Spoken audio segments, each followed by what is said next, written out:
Well, howdy there, everybody in YouTube land. Welcome back to Stewie MTG, and today looking at my daughter's white Zubrei, the Golden Feather Griffin deck. Commander being Zubrei, a 5-mana, 3/3 flying, and it counts as a Griffin, the old text type, and all other Griffins get +1/+1. Saw this card, looked nice and old school.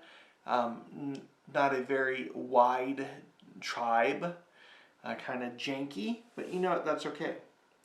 So this was my daughter's first commander deck and included things such as, there we go, let's get this on screen. The nice reminder cards Wizards has been putting in packs and commander decks, such as examples of permanents and lands, where to place your deck, as well as I love these reminder cards that we've been getting in the recent commander sets of the turn order.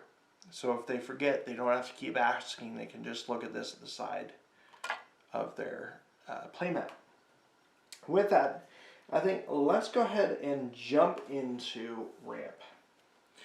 First up, we've got Traveler's Amulet, Gold Mirror, one of the very few non-Griffin creatures in the deck. Got Mind Stone, Altar of the Pantheon, Commander Sphere, Pristine Talisman, and Hedron Archive. That might get a little bit of working around. I haven't looked at this deck since it's been built with the Commander Legends, and that there's some nice artifacts I would like to add in here for her. With that, some other artifacts, not mana rocks. We've got Diamond Mare. It's kind of like a Griffin. It's a horse, but you know, choose white, get to gain life for each white. We've got a buff in Spear of Heliod. And since this is a tribe that's not very tall nor wide, we have a coat of arms. Here's a couple of, before we actually get into the Griffins, let's look at our 3 other non-Griffins. For a small life gain subset in the deck, we have Soul Warden, Suture Priest, and Healer of the Pride. So the last 4 creatures have been nothing but life gain. With that, by converted mana cost, not necessarily as an ability in the deck, we've got Silver Beak Griffin, Transcendent Envoy, and actually his ability is going to help. We actually do have some aura spells in here that are going to become useful. We've got Griffin Sentinel, Sunspire Griffin, Wild Griffin, and now getting a little bit more old school, we've got Diving Griffin, Courier Griffin, Razorfoot Griffin right out of Invasion. I'm going to mess this one up, but Duraha Griffin from Visions, Charging Griffin, Armored Griffin, Akundu Griffin, Matenda Griffin, Teremko Griffin, Griffin Protector, Miss Moon Griffin, Unaro Griffin, McKinley Griffin, Spotted Griffin, Assault Griffin, Abbey Griffin, Sky Stringer, Dive Bomber Griffin, Enforcer Griffin, Prize Griffin,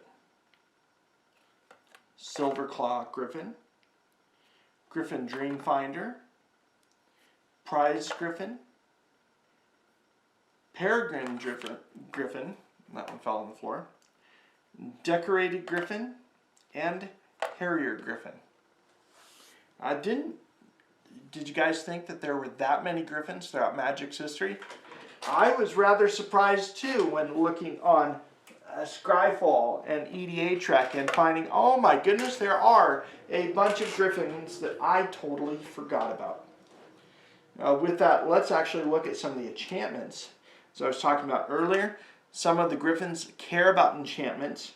And specifically, my daughter wanted to play with enchantments such as Oblivion Ring, Luminous Bonds, Trapped in the Tower, because, you know, it's not a good fairy tale without a damsel in distress. You know, I've also got Journey to Nowhere, and a Griffin adjacent aura in Griffin Guide.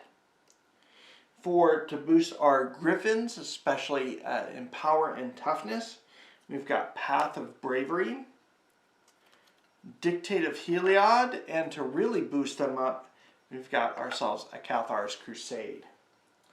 Taking a look at our two sorceries. Number one, Revoke Existence, dealing with those pesky artifacts or enchantments. Blinding Light has worked well for my daughter in tapping all the non-white creatures. Also, for some protection spells and instants, we've got Rebuff the Wicked.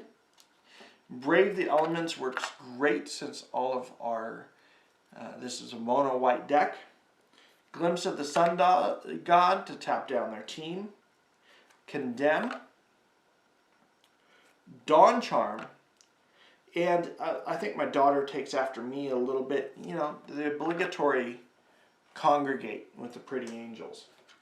With that, we're lastly on our non-basic lands. And what's a Griffin deck without Griffin Canyon? And some more tokens in Springjack Pasture. Some more utility lands. We've got Cathars Crossroads with life gain. Idyllic Grange with +1/+1. Secluded Steppe with some more protection. We have our Secluded Steppe cycling land and an Evolving Wilds. I do need to put a Terramorphic Expanse in here because I know when I made the deck I had run out of them, and then the rest are these very beautiful Throne of Eldraine planes. I don't know about you guys, but I like all of my basic lands to at least be the same artwork.